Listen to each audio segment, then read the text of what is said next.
Hello everybody and welcome to Learn with Zenith Guru.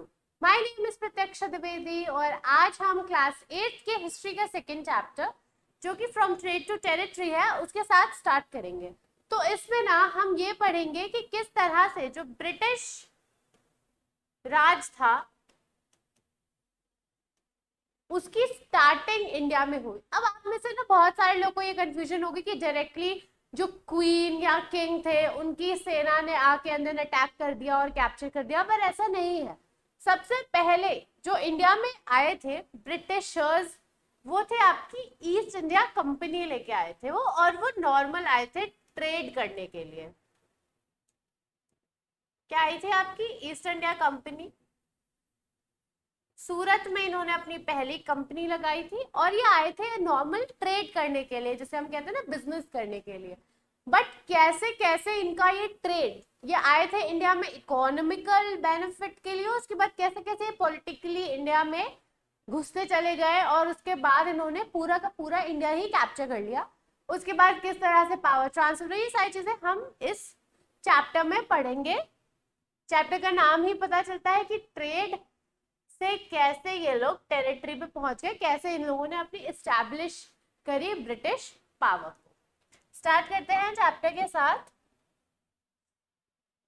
अब इसमें थोड़ा सा आपको मुगल हिस्ट्री भी पढ़ने को मिलेगी, ठीक है। मुगल हिस्ट्री, क्योंकि जो ब्रिटिशर्स थे उन्होंने सबसे पहले जब इंडिया में कदम रखा था तो वो मुगलों के टाइम पे उन्होंने कदम रखा था, वो तब आए थे मुगल्स, तब रूल करते थे इंडिया को, ठीक है। तो अब हम आगे पढ़ेंगे इसमें कि Aurangzeb was the last of the powerful Mughal rulers. अब ऑब्वियसली आपने अगर मुगल हिस्ट्री पढ़ी है तो उसमें आप क्या पढ़ेंगे, आपके बाबर, हुमायूं, अकबर, जहांगीर, शाहजहां, औरंगजेब। बेसिकली हम औरंगजेब तक ही पढ़ते हैं क्योंकि ये आखिरी पावरफुल रूलर था मुगल डायनेस्टी का, ठीक है। He established control over a very large part of territory that is known as India.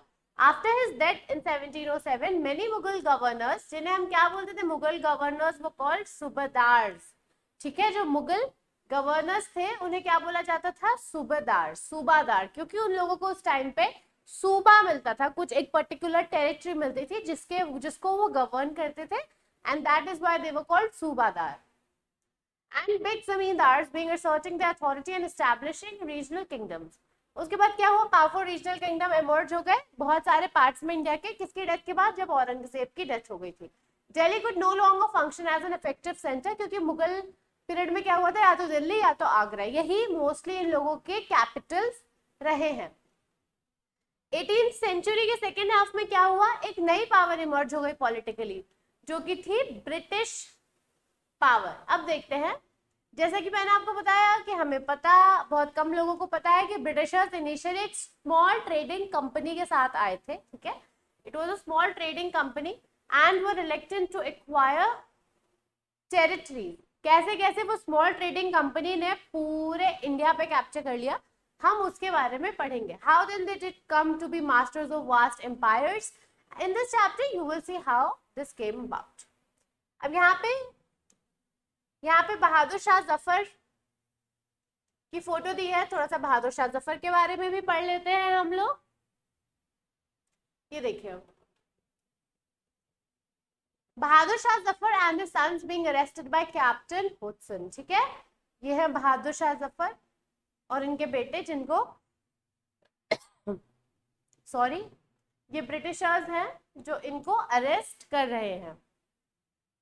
After Aurangzeb, there was no powerful Mughal ruler, but Mughal emperors continued to be symbolically important. अब जब हम 1857 का revolt पढ़ेंगे ना, जो हमारी आजादी की पहली लड़ाई थी, जिसे हम सिपाही म्यूटनी भी कहते हैं, उसमें हम पढ़ेंगे किस तरह से बहादुर शाह जफर टू को कंसिडर किया गया था as the symbolical emperor of India, क्योंकि भले औरंगजेब आखिरी इंपॉर्टेंट रूलर था, पावरफुल रूलर था, बट उसके बाद भी ऐसा नहीं था कि मुगल डायनेस्टी या मुगल एम्परर्स एकदम खत्म हो गए थे। मुगल एम्पायर कंटिन्यू हो रहा था, बट इतना कोई पावरफुल लीडर नहीं आया आपका, और उनमें से जितने भी थे उनको सिंबॉलिकली लोग मानते थे कि हाँ भाई ये हमारे राजा है, ठीक है। वही 1857 में Bahadur Shah Zafar the Mughal emperor at the time was seen as the natural leader. आगे देखते हैं। East India company comes east. अब ईस्ट इंडिया कंपनी आई कैसे? ये है इनका ब्रिटिश आइलैंड, छोटा सा मैप है, पहले इससे समझते हैं। ये आए थे बेसिकली ट्रेड करने, ठीक है। तो ये कहाँ कहाँ, केप ऑफ गुड होप में आए, बॉम्बे में आए, मद्रास, कैलकाटा, कैंटन, इन सब जगह पे इन्होंने अपनी ट्रेडिंग चालू करी थी ब्रिटिशर्स से आके। अब पता है आपको, इंडिया में ना सबसे पहले जो ट्रेडिंग चालू हुई थी, क्योंकि हमारे यहाँ का जो फैब्रिक होता था, स्पेशली मलमल का कपड़ा, ठीक है, जिसे मतलब मलमल का जो कपड़ा होता था उसे बहुत ज्यादा महंगा और बहुत ज्यादा रॉयल और क्वालिटी वाइज बहुत ही ज्यादा मतलब सुपीरियर होता था, ठीक है। और वैसे ही इंडिया में क्या क्या ट्रेडिंग होती थी, स्पाइसेस की, मसाले। हमारे यहाँ से ये लोग मसाले ले जाते थे जो इनके यहाँ पे नहीं होते थे। अब आपने केरला पढ़ा होगा, जो भी हमारा पेनिनसुलर इंडिया है वो स्पाइसेस के प्रोडक्शन में ना बहुत ज्यादा रिच है। और वैसे ही जो हमारे बंगाल और ये पूरा बांग्लादेश का साइड था, वो मलमल जो सिल्क, एक तरह का अलग तरह का सिल्क होता है, उसे बनाने में बहुत ज्यादा एक्सपर्ट था। तो इनिशियली ये ट्रेड करने इन्हीं सब चीजों के आए थे, ठीक है।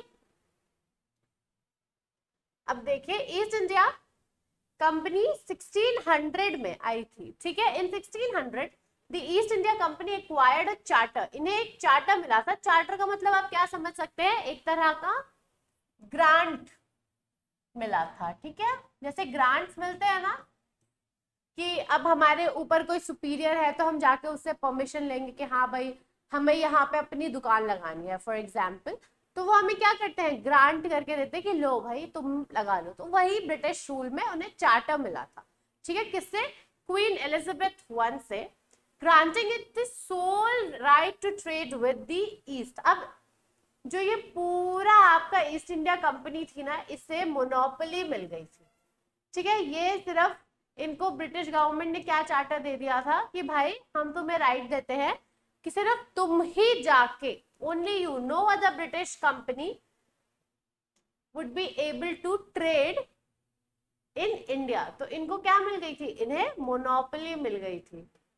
मोनोपोली क्या होता है, जहां पे सिर्फ एक इंसान की ही दुकान चलती है। तो सिर्फ चार्टर में क्या लिखा था कि सिर्फ ईस्ट इंडिया कंपनी ही ट्रेड करेगी। This meant that no other trading group in England could compete with the East India Company. Okay, ये आपका बहुत इंपॉर्टेंट है, प्लीज आप याद रखना कि चार्टर कब मिला था, 1600 में। किसने दिया था? क्वीन एलिजाबेथ वन ने। और उसमें क्या मिला था इनको, चार्टर में क्या ग्रांट मिली थी कि आपके अलावा कोई भी कंपनी नहीं, इंग्लैंड से कोई भी कंपनी नहीं ट्रेड करेगी, ठीक है। With this charter, the company could venture across the oceans looking for new lands from which it could buy goods at a cheap price and carry them back to Europe to sell at higher prices, ठीक है। Basically क्या करते हैं जो merchants होते हैं, जो व्यापारी होते हैं, थोक की दुकान ढूंढते हैं, कहीं से भी सस्ते में सामान लेते हैं और फिर वापस जाके उसे उतने ही महंगे में बेचते हैं। तो ब्रिटिशर्स जो थे वो भी बेसिकली यही चाहते थे, जब मतलब जो ईस्ट इंडिया कंपनी थी उसको जब चार्टर मिला उसके बाद वो नई नई जगहें ढूंढने लगी जहां वो थोक में बहुत सस्ते में सामान ले सके और वापस में अपने इंग्लैंड जाके, ब्रिटेन जाके उसे डबल ट्रिपल प्राइस में, महंगे दामों में बेचे, ठीक। The company did not have to fear competition from other English trading companies, क्योंकि उन्हें चार्टर मिल गया था तो उन्हें इस चीज का भी डर नहीं था, ठीक है। Mercantile trading companies in those days made profit primarily by excluding competition so that they could buy cheap and sell dear. Okay. The Royal Charter, however, could not prevent other European powers from entering the eastern market. अब उन लोगों ने promise क्या किया था, royal charter में ये promise था कि भाई इंग्लैंड की तो हम मतलब तुमको गारंटी दे रहे हैं कि इंग्लैंड से कोई और दूसरा बंदा तुम्हारे साथ कंपटीशन करने नहीं जाएगा, बट पूरे यूरोप को थोड़ी कंट्रोल कर सकते थे वो। तो इसीलिए उसमें से फ्रेंच थे, डच थे, पोर्चुगीज थे, जो इंडिया आ ही रहे थे ट्रेडिंग के लिए, ठीक है। इनफैक्ट सबसे पहले जो पोर्चुगीज थे वो इंडिया तक पहुंच भी चुके थे, उनकी ट्रेडिंग चालू भी थे। तो अब ब्रिटिशर्स जो ईस्ट इंडिया कंपनी आई थी उनको भी टक टक टक दिमाग में होने लगा कि अरे यार इंग्लैंड से तो चलो हमने पावर ले ली कि सिर्फ हम ट्रेड करेंगे, बट जो ये बाकी देश आ रहे हैं यूरोप के, उनसे तो कोई चार्टर वार्टर नहीं हुआ है हमारा, ना हमारा चार्टर वो मानेंगे, तो इन्हें हम कैसे रोकेंगे? By the time first English ships sailed down the west coast of Africa around the Cape of Good Hope and crossed the Indian Ocean, the Portuguese had already established their presence in the western coast of India. Goa आए थे Portuguese, ठीक है, Dutch, Portuguese, आपके French, ये सब आना चालू हो गए थे। ब्रिटिशर्स तो बहुत लेट आए हैं, जब तक ये लोग अफ्रीका के नीचे से केप ऑफ गुड होप तक ही अपना नैया चला रहे थे, तब तक हमारे यहाँ पोर्टुगीज का जो ट्रेडिंग था वो चालू भी हो गया था। In fact it was Vasco da Gama. Vasco da Gama का नाम आपने सुना होगा, फर्स्ट फॉरेन ट्रैवलर जो इंडिया आए थे, a Portuguese explorer who had discovered this sea route to India in 1498। आप सोचो इन लोगों को चार्टर ही 1600 में मिला है और 1498 में एक पोर्टुगीज ने, जो कि वास्को ड गामा है, उन्होंने रूट भी ढूंढ लिया था। तो ब्रिटिशर्स ऑब्वियसली काफी पीछे चल रहे थे। By the early 17th century, the Dutch too were exploring the possibilities to trade in the Indian Ocean. Soon, the French traders arrived on the scene. अब देखते हैं, जब एक ही इंडिया था बेचारा हमारा, ठीक है, मेरी ड्राइंग पे मत जाइएगा, ये हमारा इंडिया है और उस पे डच भी आ रहे हैं, उस पे पोर्टुगीज भी आ रहे हैं, उस पे ब्रिटिशर्स भी आ रहे हैं, उस पे फ्रेंच भी आ रहे हैं, तो क्लैश तो होगा ही। अब देखते हैं किस तरह की क्या क्या लड़ाइयां हो रही थी। The problem was that all the companies were interested in buying the same things. जो अच्छा होगा वही तो कोई कंपनी ट्रेड करेगी ना, बेचारे इतनी मेहनत करके यूरोप से अपनी नैया चला चला के आ रहे हैं, तो कुछ तो अच्छा लेके जाएंगे। तो उस कुछ अच्छे में सबको अच्छा ही चाहिए था, कोई कॉम्प्रोमाइज करने को तैयार नहीं था। दिमाग में सेट करके आए थे कि भाई इंडिया में तो ये अच्छा मिलता है, यही हम ले जाएंगे क्योंकि वो हमारे यहाँ नहीं मिलता। तो सबको क्या चाहिए था? Fine qualities of cotton and silk produced in India had a big market in Europe. ठीक है, मैंने आपको स्टार्टिंग में भी बताया था कि बांग्लादेश साइड में जो मलमल प्रोड्यूस होता था या फिर जो हमारे यहाँ कॉटन प्रोड्यूस होता था, उसकी बहुत बड़ी मार्केट यूरोप में भी थी, और इसीलिए ये जितने सारे कॉम्पिटिटर्स आ रहे थे सबको यही चीजें ले जानी थी।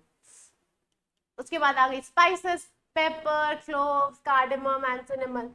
मतलब आप सोचो, काली मिर्च, इलायची, लौंग, दालचीनी, इन सब चीजों के लिए इन लोगों में मार हो गई थी इंडिया में आके। ठीक है, ये भी बहुत ज्यादा डिमांड में थे। Competition amongst the European companies inevitably pushed up the prices at which these goods could be purchased and this reduced the profits that could be earned। इतना ज्यादा प्राइसेस बढ़ा दिए थे। अब हम लोग भी तो स्मार्ट ना, इतना तुम लोग थोक में आओगे तो हम तुम्हें सस्ते में थोड़े बेचेंगे। हम तो अर्थशास्त्र हमारे यहाँ से निकला है, तो इनको लग रहा था कि हमें ऐसे पागल बना के चले जाएंगे, तो हमने भी प्राइसेस बढ़ा दिए। जब इतना हमें भाव मिल रहा था तो हमने भी अपने भाव बढ़ा लिए, ज्यादा महंगा बेचने लगे। उस हिसाब से जो कंपनीज थी उन्हें इतना प्रॉफिट नहीं हो रहा था, क्योंकि यहाँ से भी बेचारे महंगे में ही खरीद रहे थे, वहां जाके कितना ही महंगे में बेच लेंगे, उनके आने जाने का खर्चा, रहने का, ये सब मैनेज नहीं हो पा रहा था। The only way the trading companies could flourish was by eliminating rival competitors। अब प्राइस क्यों बढ़ रहा था हम लोग क्यों प्राइस बढ़ा रहे थे? क्योंकि बहुत सारे लोग आ रहे थे। अब ट्रेडिंग कंपनीज के अंदर क्या बात आ रही थी कि भाई हम सिर्फ तभी प्रॉफिट कमा सकते हैं जब हम प्राइसेस क्या करेंगे, सॉरी, जब हम कंपटीशन को एलिमिनेट कर देंगे। अब आप मान लो सिर्फ 2 ही कंपनीज खरीद रही हैं, तो प्राइसेस थोड़े तो डाउन जाएंगे ना, तो ये लोग अब कंपटीशन एलिमिनेट करने में लग गए।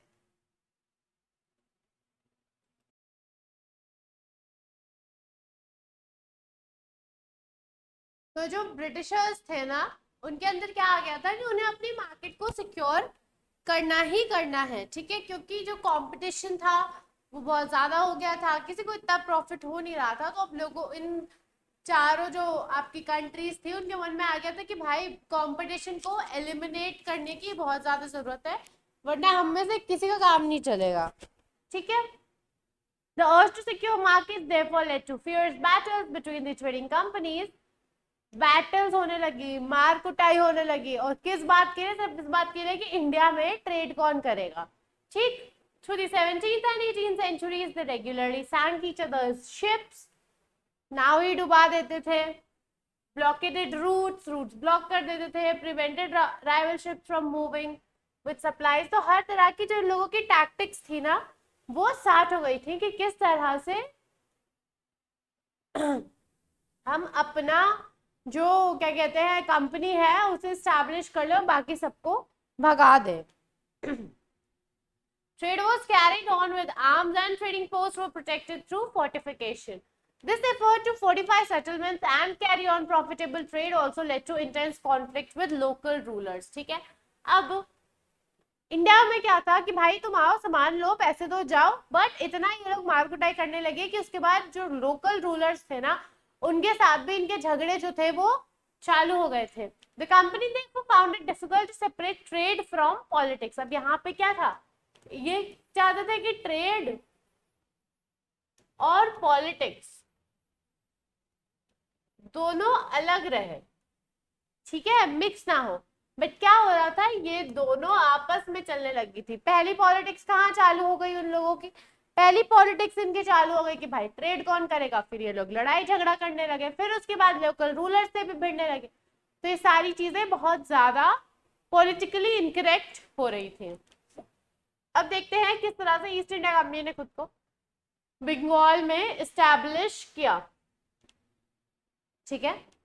First in east India first English factory was set up on the banks of river Hooghly in 1951, ठीक है, अरे सॉरी 1651। तो ये बहुत इंपॉर्टेंट है, 1651 में पहली कंपनी इनकी स्टैब्लिश हुई। कहाँ पे? हुगली जो नदी है उसके किनारे, उसके बैंक पे। This was known as the base from which the company's traders known at the times as factors operated, ठीक है। अब हर बड़े बिजनेस का एक हेड ऑफिस होता है ना, कि भाई प्लांट्स तो दुनिया भर में फैले हैं, बट एक हेड ऑफिस आपका दिल्ली में है या नोएडा में है या कहीं पे भी, जहाँ पे भी है, बैंगलोर, पुणे। तो वैसे ईस्ट इंडिया कंपनी का जो हेड ऑफिस था वो हुगली की नदी के किनारे हो गया था, जहाँ से वो प्रॉपर अपना जो था वो ट्रेड चला रहे थे। The factory had a warehouse where goods for export was stored and it had offices where company officials sat. वही आपका प्रॉपर एक हेड ऑफिस जैसा सिस्टम हो गया था। As trade expanded, the company persuaded merchants and traders to come and settle near the factory. और फिर उसके बाद आपका 1696 में क्या हुआ था, it began building a fort around the settlement. अब इन्होंने क्या किया, देखो हम एक फोटो से, एक ड्राइंग से समझते हैं।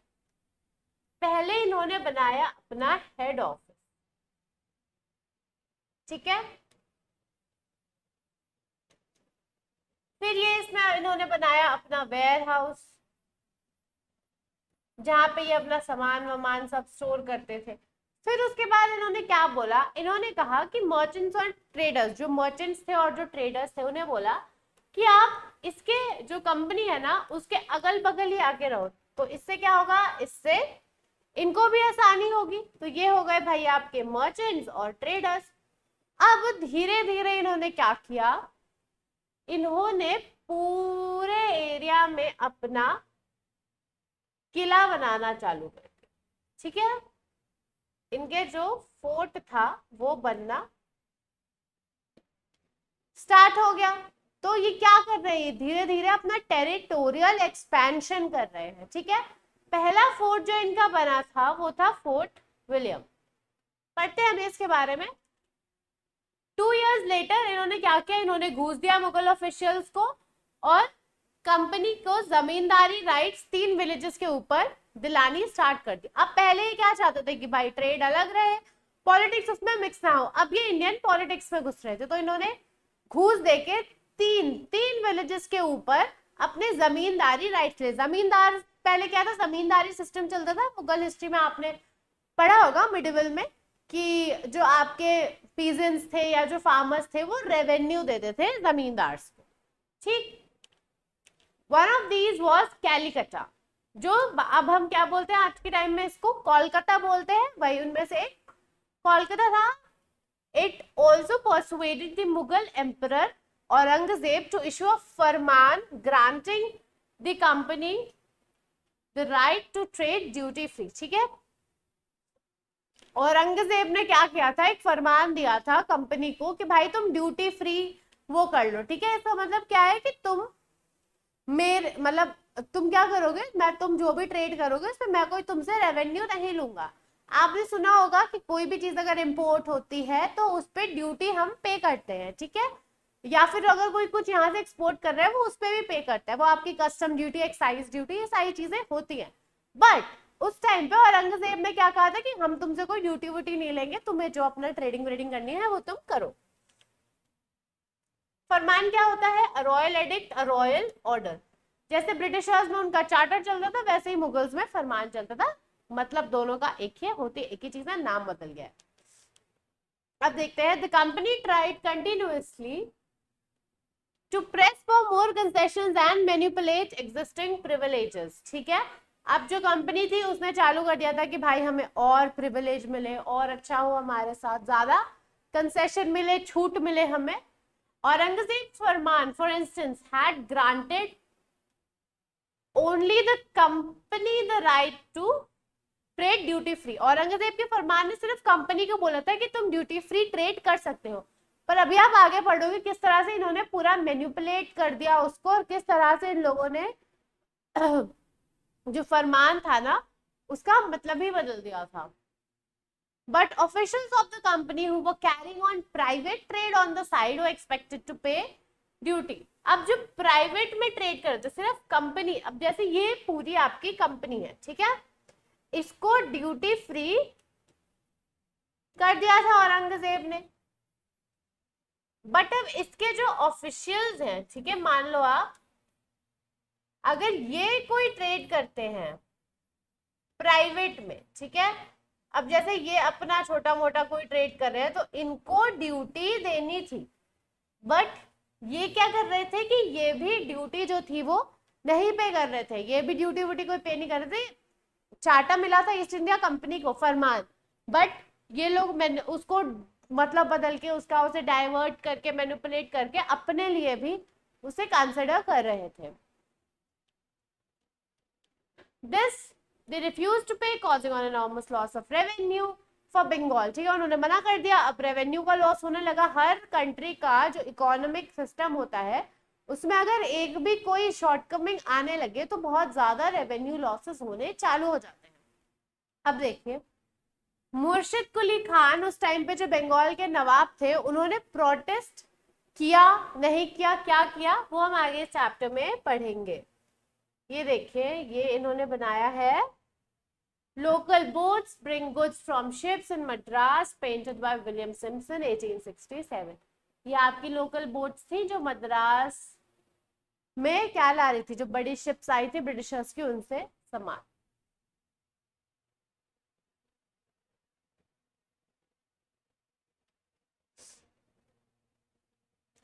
अब हम पढ़ेंगे कि किस तरह से जो ट्रेड था ना उसने बैटल्स चालू कर दी, किस तरह से लड़ाइयां चालू हो गई। उससे पहले हम रॉबर्ट क्लाइव के बारे में पढ़ेंगे, इनका नाम बहुत इंपॉर्टेंट है, अभी आ गया बहुत ज्यादा पढ़ेंगे इनके बारे में। So let's start. Through the early 18th century, the conflict between the company and the Nawabs of Bengal intensified। ठीक है, कंपनी के बीच में और नवाब के बीच में लड़ाइयां बढ़ती चली गई। क्यों? क्योंकि अभी हमने ऊपर पढ़ा था रेवेन्यू का लॉस होना चालू हो गया था, क्योंकि ब्रिटिशर्स ने अपनी बुद्धि, चंड बुद्धि लगाना चालू कर दिया था। After the death of Aurangzeb, the Bengal's Nawab asserted their power and autonomy as other regional powers were doing at the time. Murshid Quli Khan was followed by Ali Vardi Khan and Siraj ad-Dawla as the Nawab of Bengal। ठीक है, ये तीन नाम बहुत important है क्योंकि यही तीन नाम से will lead towards Battle of Plassey, and Battle of Plassey is considered as the foundation stone of the British Raj in India। जैसे हर चीज का एक स्टार्टिंग पॉइंट होता है ना, धीरे धीरे चीजें होती रहती है बट एक दिन वो फाइनली हो जाता है, तो वैसे ही धीरे धीरे छोटी छोटी चंद पना जो था वो तो ब्रिटिशर्स अपना कर ही रहे थे, बट बैटल ऑफ प्लासी से हम मानते हैं कि हाँ भैया ब्रिटिशर्स का दबदबा बन गया। तो बैटल ऑफ प्लासी अच्छे से पढ़ने के लिए ये 3 नाम आपको याद करना बहुत इंपॉर्टेंट है। कौन कौन से नाम है वो? मुर्शिद कुली खान, अलीवर्दी खान और सिराजुद्दौला। ये लोग कौन थे? ये थे Nawab of Bengal. Each one of them was a strong ruler. They refused to grant the company concessions, demanded large tributes for the company's rights to trade. अब एक एग्जाम्पल देती हूँ। फॉर एग्जाम्पल समर वेकेशन चल रहे हैं अभी आप लोगों के, और आप लोग के पेरेंट्स ने आपको बोल दिया कि ठीक है समर वेकेशन है, तुम खेलो, थोड़ा अपना चिल करो, जो भी तुम्हें करना है, 2 घंटे पढ़ोगे तो चले। अब पेरेंट्स ने तो आपको ये ग्रांट सिर्फ समर वेकेशन के लिए दिया, बट अगर आप इसको समर वेकेशन के बाद भी बोलो कि अरे मम्मी आप ही ने तो कहा था कि 2 घंटे पढ़ोगे तब भी चलेगा, अपना खेलो चिल करो, तो ये गलत है। वैसे ही औरंगजेब ने ग्रांट दिया था सिर्फ अपने रूल के उस पीरियड में, बट ब्रिटिशर्स ने क्या किया, उसी ग्रांट को खींचते चले गए इवन आफ्टर औरंगजेब, कि अरे हमें औरंगजेब ने तो बोला था कि हमें ड्यूटी फ्री ट्रेड मिलेगी। तो अब वही जो नवाब ऑफ बंगाल थे वो अपोज कर रहे थे कि भाई हमें हमारा रेवेन्यू तुम दो, हम तुम्हें कंसेशन नहीं देंगे। उसके बाद डिनाइड कर दिया था right to mint coins and stopped it from extending its fortifications. Accusing the company of deceit, they claimed that the company was depriving the Bengal government of huge amount of revenues and undermining the authority of the Nawab. Britishers अब नवाब को मान नहीं रहे थे, ठीक है, और उसके बाद वो उन्हें रेवेन्यू भी नहीं दे रहे थे। It was refusing to pay taxes, writing disrespectful letters and trying to humiliate the Nawab and its officials, ठीक है। तो ये जो था, जो नवाब ऑफ बंगाल थे वो इन पे एलिगेशंस लगा रहे थे कंपनी रूल पे। अब देखते हैं आगे। The company on its part declared that the unjust demands of the local officials were ruining the trade of the company and trade could flourish only if the duties were removed, ठीक है। अब company क्या बोल रही थी कि भाई हमारा सिर्फ तभी चलेगा ट्रेड जब आप ड्यूटी हटा दोगे और ये अनजस्ट डिमांड नहीं करोगे। It was also convinced that to expand trade, it had to enlarge its settlements, buy up villages, and rebuild its forts. The conflicts led to confrontations and finally culminated in the famous Battle of Plassey, जिसके बारे में अभी मैंने आपको ऊपर एक छोटा सा जो डिस्क्लेमर था वो दिया था बैटल ऑफ प्लासी के बारे में। तो अब हम उस इंपॉर्टेंट बैटल ऑफ प्लासी के बारे में पढ़ेंगे।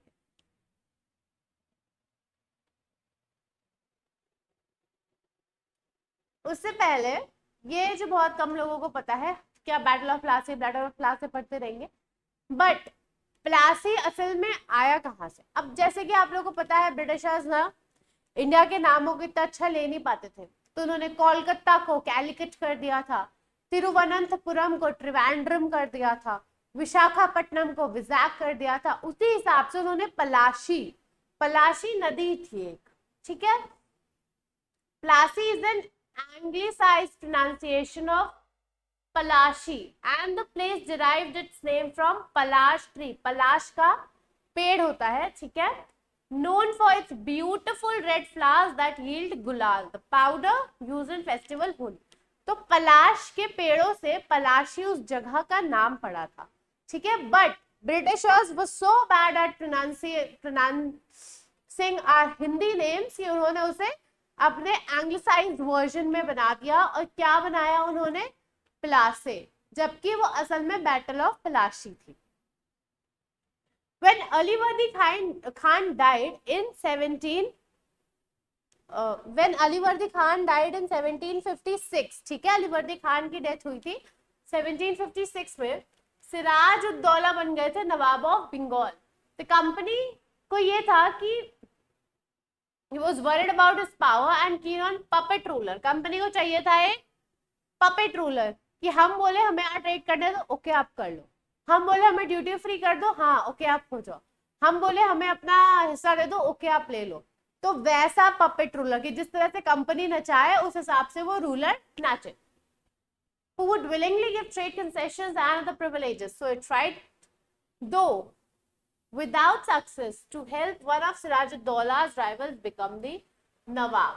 An infuriated Siraj-ud-Daula asked the company to stop meddling in the political affairs of its dominion, stop fortification and pay the revenues. ठीक है, तो अब सिराजुद्दौला वाज वेरी एडमेंट कि भाई हमारे पॉलिटिकल उसमें बार बार अपनी नाक अड़ाना बंद करो, ठीक है, और उसके बाद हमारे जो बच्चे कुछ रेवेन्यू है जो तुमने नहीं दिए हैं वो भी हमें वापस करो।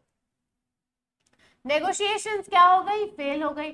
नवाब ने अपनी सेना लेके 30,000 सोल्जर्स की English factory eight Qasim Bazaar captured the company officials, locked the warehouse, disarmed all Englishmen and blockaded English ships.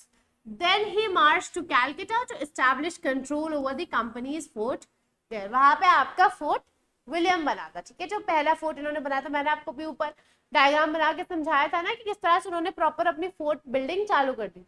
तो सिराजुद्दौला निकल गए अपनी 30,000 की सेना लेके और पूरा कैप्चर वगैरह कर लिया। अब ये बात पता चली कैलकटा गिर गया है, कैलकटा कैप्चर हो गया है, ये बात कंपनी ऑफिशियल्स को पता चली जो कि मद्रास में थे, और उन्होंने अपनी फोर्सेस भेज दी रॉबर्ट क्लाइव के कमांड पे, ठीक है। उस टाइम जो ब्रिटिश ऑफिशियल इंडिया में थे वो थे रॉबर्ट क्लाइव। अब देखते हैं prolonged negotiations with the Nawab followed. Finally 1957 में Robert Clive led the company's army against Sirajuddaula at Plassey, और ये आपकी क्या हुई, battle of Plassey. Okay, one of the main reasons for the defeat of the Nawab was the forces led by Mir Zafar. अब देखिए सिराजुद्दौला को भी ना यहाँ पे धोखा मिला अपने ही ऑफिशियल से, क्योंकि ब्रिटिशर्स को पता था कि सिराजुद्दौला को हराना आसान नहीं है। अगर हम उसके ही ऑफिशियल्स को उसके खिलाफ ललचा दे कि हम तुम्हें गद्दी दे देंगे बस तुम हमारे साथ हो जाओ, उसके बजाय तो ब्रिटिशर्स ने क्या किया था, मीर जफर जो कि बहुत ही ज्यादा एक क्लोज कमांडर थे सिराजुद्दौला के, उन्हें अपनी टीम में ले लिया था, ठीक है। उसके बाद never fought the battle. Clive had managed to secure his support by promising to make him Nawab after crushing Siraj-ud-Daulah. और उसके बाद क्या हुआ, सिराजुद्दौला की डेथ हो गई, मीर जफर को इन्होंने दे दिया अपना जो भी किंगडम देना था। The Battle of Plassey became famous because it was the first major victory the company won in India.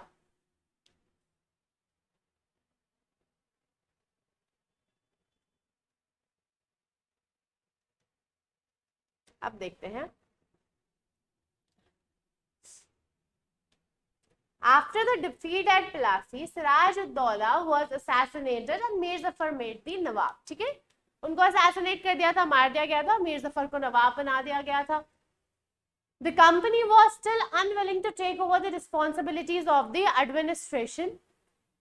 Its prime objective was the expansion of trade. Company को अभी भी एडमिनिस्ट्रेशन से कोई मतलब नहीं था, उनको बस अपने बिजनेस को एक्सपैंड करना था। If this could be done without conquest through the help of local rulers who were willing to grant privileges, the territories did not need to be taken directly. उसके बाद क्या हुआ, कंपनी ने discover किया कि this was rather difficult, ऊपर वाला। For even the puppet Nawabs were not always helpful as the company wanted them to be. After all, they had to maintain a basic appearance of dignity and so wanted if they wanted respect from their subjects. So अब देखते हैं company ने क्या किया। जब मीर जफर ने protest किया, ठीक है, the company disposed him and installed Mir Qasim in his place. अब पपेट नवाब मीर जफर तो मिल गया था, बट जब मीर जफर को भी एक हद के बाद पता चला कि यार ये तो मेरे फेवर में कुछ भी नहीं कर रहे, तो मीर जफर ने अपोज किया। तो मीर जफर को हटा के उन्होंने मीर कासिम को मीर जफर की जगह पे बैठा दिया। When Mir Qasim complained, he in turn was defeated in the battle fought at Buxar. Buxar की भी जो लड़ाई है वो बहुत इंपॉर्टेंट है आपकी 1964 की battle of Buxar. Battle of Plassey के बाद बैटल ऑफ बक्सर हुआ था, ठीक है। तो अब ब्रिटिशर्स को क्या हो रहा था कि यार सिराजुद्दौला को तो हराया, मीर जफर भी अपोज कर रहा है, उसकी जगह मीर कासिम को बिठाया, मीर कासिम भी अपोज कर रहा है, तो उसके अगेंस्ट लड़ाई कर ली हमने बैटल ऑफ बक्सर की। एंड मीर जफर वाज रीइंस्टॉल्ड, वापस से मीर जफर को जगह दे दी। नवाब हैड टू पे ₹5 lakh every month, but the company wanted more money to finance its wars, ठीक है, and met the demands of trade and its other expenses, ठीक है। अब कंपनी को चाहिए था और पैसा, तो कंपनी को ज्यादा टेरिटरीज चाहिए थी, ज्यादा रेवेन्यू चाहिए था। By the time Mir Jafar died in 1965 the mood of the company had changed. अब मीर जाफर की डेथ तक कंपनी का भी दिमाग खटक गया। अब कंपनी को क्या चाहिए था? Having failed to work with puppet nawabs, Clive declared we must indeed become nawabs ourselves. अब यहां से ब्रिटिशर्स के मन में लालच जगना चालू हो गया कि भाई ये पपेट नवाब तो कुछ कर नहीं रहा, अब हमें खुद ही नवाब बनना पड़ेगा, मतलब पॉलिटिकली एडमिनिस्ट्रेटिवली कंट्रोल लेना पड़ेगा हमें इंडिया के ऊपर। Finally, in 1765, the Mughal emperor appointed the company as the Diwan of provinces of Bengal. ठीक है, the Diwani allowed the company to use the vast revenue resources of Bengal. तो आपका question आ सकता है that what allowed the company to use the vast revenue? The Diwani allowed the company. अब इससे company की एक मेजर जो financial problem थी वो सॉल्व हो गई थी। उसके बाद from the early 18th century its trade with India had expanded, but it had to buy most of the goods in India with gold and silver imported from Britain. This was because at this time Britain has no goods to sell in India. अब देखते हैं the outflow of gold from Britain slowed after the Battle of Plassey and entirely stopped after the assumption of Diwan. Now revenues from India could finance company expenses. These revenues could be used to purchase cotton and silk textiles in India, maintain company troops, and meet the cost of building the company fort and offices at Calcutta. तो अब जो भी इनको यहाँ से revenue मिल रहा था उसको वो इस तरह से यूज कर रहे थे।